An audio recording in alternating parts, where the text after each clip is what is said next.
Қанның бойынан бөлінген мына плазма, шлак, холестериніміз бар, майымыз бар, жегеніміз бар да, басқа. Осыны алғаннан кейін апамыздан күтетін результат қан қысымы қалпына келуі, өзін жақсы сезінуі, иммунитеттің көтерілуі. Сәлем достар, құрметті ағайын, міне бүгінгі біздің процедурамызға плазматерапевт Эльмира апамыз келіп жатыр. Жасымыз 56 жаста. Қан қысымы ойнамалы екен, жоғары екен. Одан да басқа созылмалы сырқаттары бар. Енді бұл апамыздың жаңағы қан тазалай отыра, қан қысымы төмендете отыра, қаннан жаңағы мынау бос иммунды кешендер, свободный радикал, антиген, антителолар дейміз, соны ала отыра, мына плазмамыз міне қанның бойынан шығып жатыр. Қанның бойынан бөлінген мына плазма, шлак, холестериніміз бар, майымыз бар, жегеніміз бар да, басқа.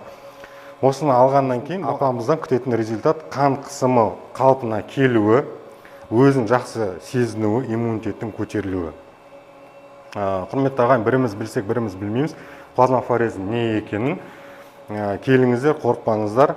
Бұл қазіргі заманауи, ең жаңағы пилотаж дейміз ғой.